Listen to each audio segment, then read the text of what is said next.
Place of worship act पर आज supreme court में सुनवाई है। हमारी पीआईएल का विरोध करने के लिए 20 से ज़्यादा याचिकाएं फाइल हुई हैं। इसमें दिल्ली के पूर्व एलजी नजीब जंग साहब आ गए हैं, पूर्व मुख्य चुनाव आयुक्त एसवाई कुरैशी जी भी आ गए हैं, हिस्टोरियन रोमिला थापर जी भी आ गई हैं।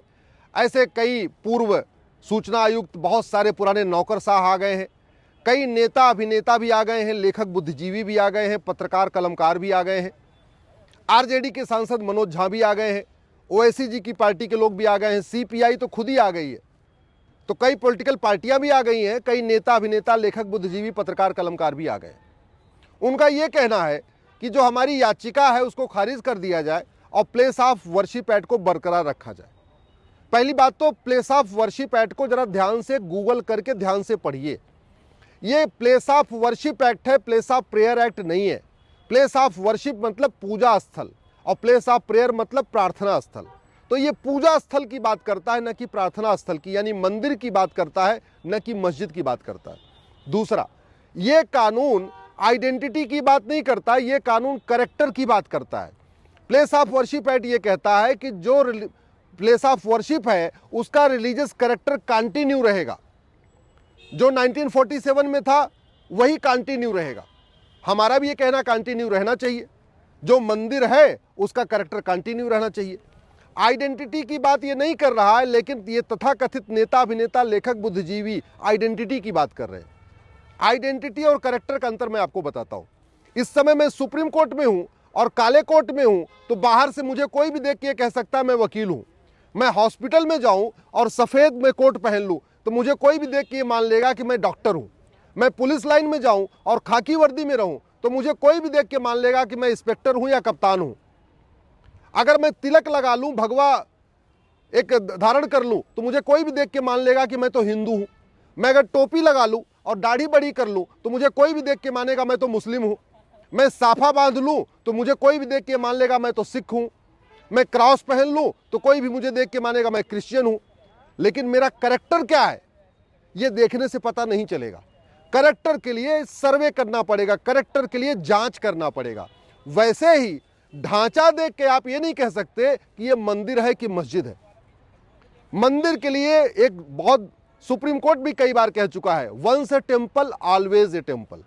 एक बार मंदिर बन गया, वहां प्राण प्रतिष्ठा हो गई, वहां पूजा पाठ शुरू हो गया, तो वो हमेशा ही मंदिर रहेगा जब तक कि वहां पे विसर्जन न हो जाए।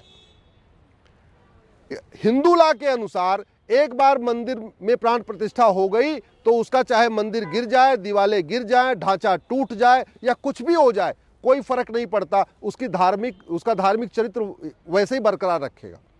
इस्लामिक लॉ के अनुसार मस्जिद वहां बनती है जो भूमि समतल हो, वर्जिन भूमि होनी चाहिए। किसी के ढांचे को तोड़ के ऊपर मस्जिद बनाना वो मस्जिद नहीं, मस्जिद जर्रार कहलाती है।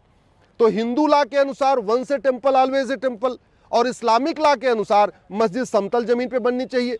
मस्जिद जो जमीन हो वो या खरीदी गई जमीन हो या पुश्तैनी जमीन हो या किसी ने अपनी इच्छा से दान किया हो।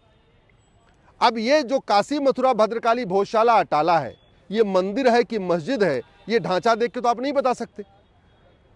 आपको उसका जांच करना पड़ेगा। और दूसरी बात ये कि कुछ लोग कहना नहीं वहां तो नमाज पढ़ी जा रही इसलिए वो मस्जिद हो गई।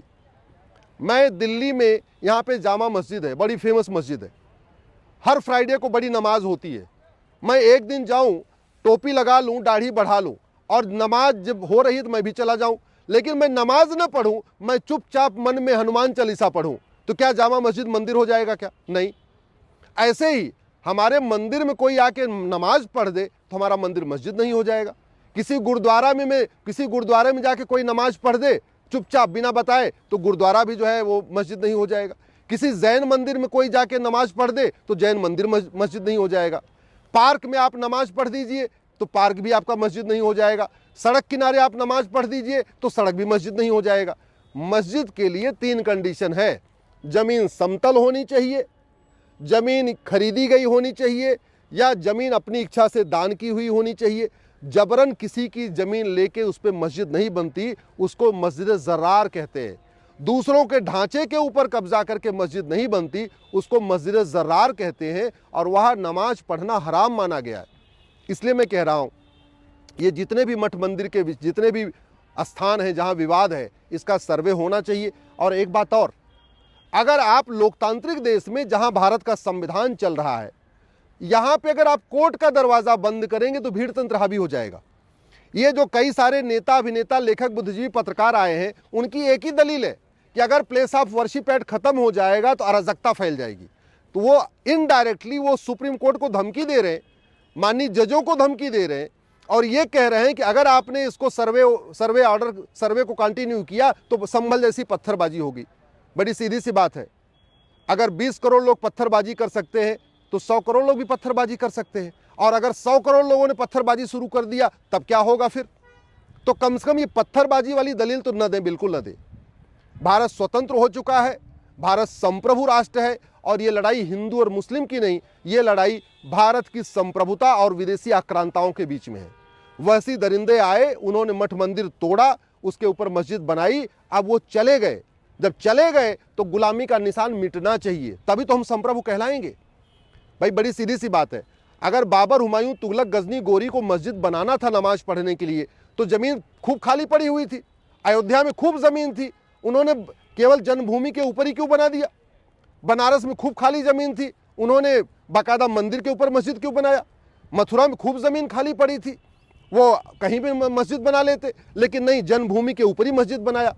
आक्रांताओं ने एक भी मस्जिद समतल जमीन पे नहीं बनाया। उन्होंने 100% जितनी भी मस्जिदें बनाई वो मंदिरों के ऊपर बनाई, क्योंकि उनको भारतीयों का स्वाभिमान कुचलना था। न तो विदेशी आक्रांताओं ने एक भी नया शहर बसाया, न एक भी नई मस्जिद बनाई। जो यहाँ के बसे बसाए शहर थे उनका नाम बदल दिया, और जो यहाँ के बने बनाए मंदिर थे उनका गुंबद बदल दिया। ये कड़वी सच्चाई है। इसलिए मैं, चाहे वो रोमिला थापर हो, मुझे तो बड़ा आश्चर्य हो गया, महात्मा गांधी जी जो पूरे जिंदगी हे राम कहते रहे, उनके परपोते तुषार गांधी भी आ गए सुप्रीम कोर्ट में। तुषार गांधी जी भी कह रहे हैं ये कानून चलना चाहिए, इसका मतलब बाबर, हुमायूं, तुगलक, गजनी, गोरी के जो इलीगल काम हो उसको कंटिन्यू करना चाहिए। और एक बात और, भारत में किसी भी विवाद के समाधान के लिए कोई न कोई रास्ता होता है। जैसे आर्बिट्रेशन एक्ट में ये कहा गया है कि आप कोर्ट नहीं जाएंगे, पहले आर्बिट्रेशन करेंगे, आर्बिट्रेशन फेल हो जाएगा फिर कोर्ट जाएंगे। वक्फ एक्ट में क्या कहा गया है कि अगर आपका कोई विवाद है तो आप वक्फ बोर्ड में आएंगे, वक्फ ट्रिब्यूनल में आएंगे, यहां अगर आपको न्याय नहीं मिलेगा तो हाई कोर्ट में जाएंगे। तो वक्फ बोर्ड जैसे घटिया कानून में कम से कम एक रास्ता दिया हुआ है वक्फ बोर्ड, वक्फ ट्रिब्यूनल जाने का। ये कानून तो वक्फ बोर्ड से भी घटिया है, वक्फ एक्ट से भी महा घटिया है। इसमें कोई रास्ता ही नहीं दिया, ना आपसी संवाद का रास्ता दिया, ना आपस में मीडिएशन करके किसी विवाद को सुलझाने का रास्ता दिया, ना वक्फ बोर्ड, वक्फ ट्रिब्यूनल जैसा कोई रास्ता दिया। एक तरफ सरकार ने वक्फ बोर्ड बनाया, वक्फ एक्ट बनाया, और कन्वर्टेड हिंदुओं को अपनी अपनी जमीन क्लेम करने का अधिकार दे दिया, और वहीं तरफ प्लेस ऑफ वर्शिप एक्ट बनाया और हिंदुओं के लिए कोर्ट जाने का दरवाजा भी बंद कर दिया। इससे बड़ा अन्याय हिंदुओं के साथ क्या हो सकता है?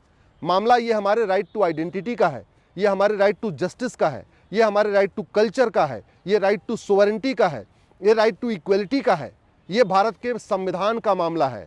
अगर पत्थरबाजी की धमकी देके, लॉ एंड ऑर्डर की धमकी देके इस कानून का समर्थन करेगा तो यानी वो हिंदुओं को मजबूर कर रहा है कि वो भी पत्थरबाजी शुरू करें, वो भी लॉ एंड ऑर्डर अपने हाथ में ले।